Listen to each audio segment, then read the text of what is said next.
this video is going to be about how I secured my training contract. Now, this may be different to what a lot of other people do. I personally, you know, didn't go through like a traditional route where I, you know, applied with lots of other candidates for a training contract as such. My role was paralegal to training contract if the candidate was the right, you know, right person for the role.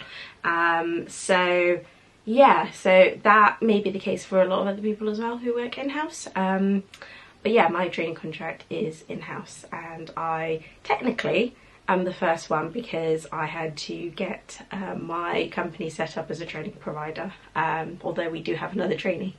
Little confusing, but anyway, yes. So I had to go through that whole process of yeah, getting my company set up as a training provider, and I'm hoping to do a video on something, basically how I did that, what forms you need to fill out, exactly all the information, all of that. So yeah, stay tuned for something like that.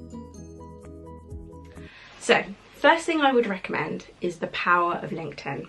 Now, it really surprises me to this day that some people don't use LinkedIn as much as they should. LinkedIn, you can follow companies, and when they post new roles, you can get alerted to it. You can actually set alerts, and that's actually one thing I did. I knew I wanted to work at the company I work at now. They were a media and entertainment company. I remember walking past their offices and thinking, God, I want to work here.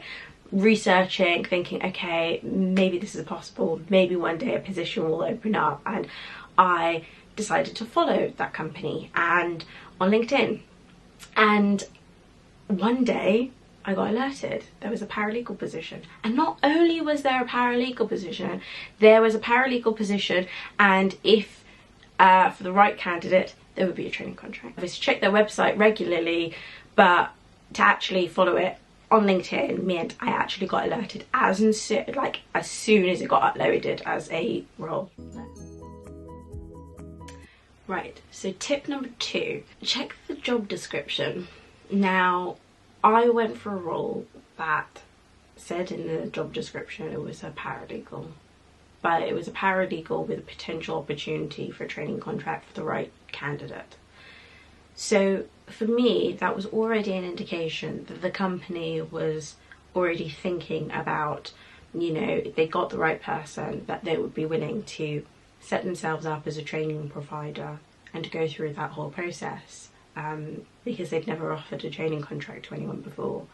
So for me, knowing that, applying was really important because I knew that it was a company that was upfront about it, and I think it's something that made me feel comfortable going into an interview to basically say that that's what I wanted. So read the description and make sure that that's an option, because if it isn't, then you could be doing a job that won't necessarily lead on to a training contract, and you could get your hopes up for something that will never materialise. Tip 3, I was very clear in my interview about my career ambitions, and I think you need to be clear that I explained I'm not a career paralegal. For me, I had always gone in with the idea that I wanted to you know, train and become a qualified solicitor. So in order to do that, you know, I needed to be upfront about where I wanted to go, what my career ambitions were, and so that we were on the same page of where this could go if they thought I was the right candidate. So I made it very clear from my interviews, because I had 2, and that I wanted a training contract, that I wanted to qualify, that's where I saw my future going, and that you know, if that was on the cards and that's something they were looking for, you know, to give to the suitable candidate, then great, both on the right page. So tip 4 is I would seek to get something in writing. Something in writing to say that, I don't know, something like, after however many months or after successful completion of your probation that they will give you a training contract, or review it at least. The problem is that I've read and I've heard stories, and I've also been through it, where promises are made and they aren't kept, and it's a horrible feeling to experience. It's a horrible feeling to have that uncertainty, and I think that by having something in writing, it's clear to both parties. Everybody knows where they stand, and I think that's all anyone can really ask for, is to be upfront and honest, and having something in writing makes it just that much more clear. So if that's something you can ask for, certainly do it. So tip 5 is, don't expect anything to be a given. It isn't. More often than not, things can be taken away. You still have to work really hard. Just because somebody says, you know, if you succeed, you'll get a training contract. Yes, but in order to get that, you need to work hard. It's not as simple as, you know, do the bare minimum. It's not. It's a case that you still will have to prove yourself.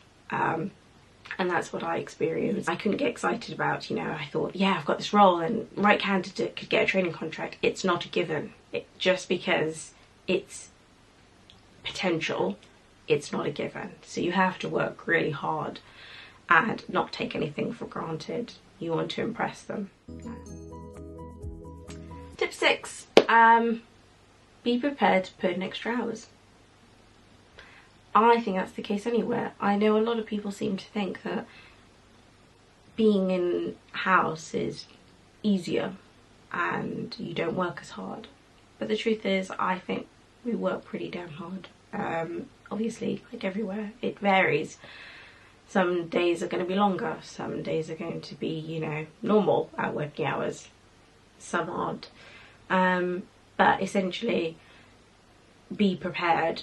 In this career, be prepared to work extra hours, and especially if you're at junior level, you need to prove yourself that you're worthy of moving on to a training contract, offering to put in some extra time and do what's necessary to get the job done.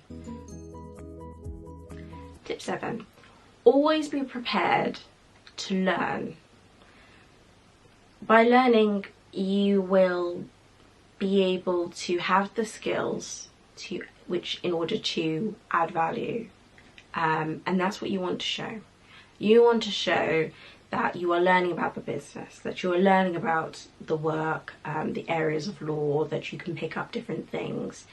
You want to show the value you can add to the company, and that by retaining you, by training you, that there is an additional benefit that they will receive, because it is an investment, and you can't forget that there's an investment in, you know, getting moving someone on from paralegal to a training contract. They have to pay for your PSCs, your professional skills course, and depending on, you know, what company, it's not a small amount of money. Well, it depends on who you're working for, but for smaller firms, for example, it may be quite a lot of money, and so therefore being able to prove that it's an investment will certainly go some way to helping you secure that training contract. Tip 8, know your worth.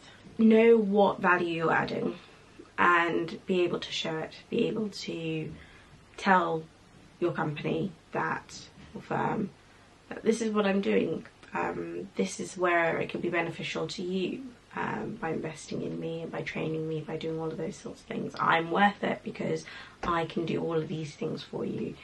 They'll be more inclined to do those sorts of things, train you up, if you can prove that there is some worth and value. Tip 9, be prepared to walk away. If the role is not going to progress you, if you feel like you're doing everything and they aren't going to invest in you the way that you want, I would suggest looking at your options and considering whether it's worth walking away at that stage to pursue other opportunities, because I know and I've heard of people who stay a place hoping that things will change, that they will be able to secure, they enjoy where they work, and I understand that, but sometimes you need to move in order to find a better opportunity, and so you need to be prepared if they aren't going to give it to you to basically walk away.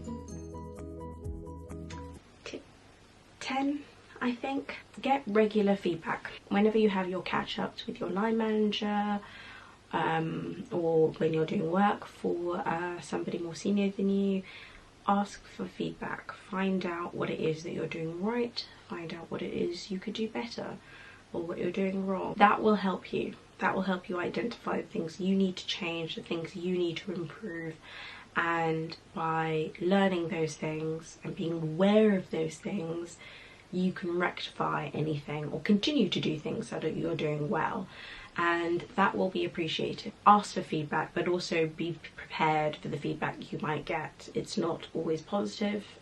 Some of it, it's not negative, it's just constructive criticism, to be honest, because you can learn from it. So yeah, be prepared to ask for feedback and to listen to that feedback. Tip 11.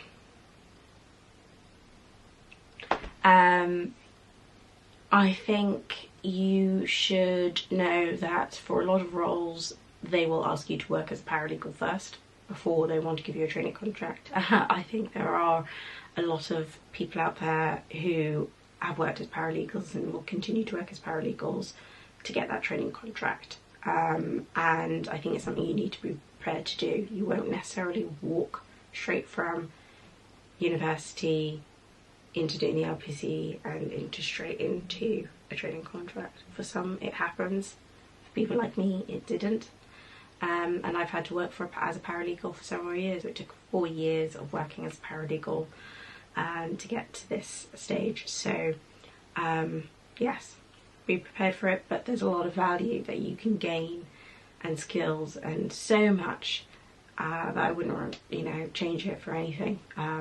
So I learned a lot as a paralegal. Tip 12, do your research. The easier you make it for them by showing how much it'll cost, what the forms are, the value you'll add, make your case, make it easier for them, make them want to give you that training contract. Say, this is what it is, this is what it'll do, this is what it'll do for me, but this is what it will do for you. Make it easier for them to make that decision. It's a business case as much as it is, a personal ambition for you. So I think that's pretty much all of the tips. I think there were 12.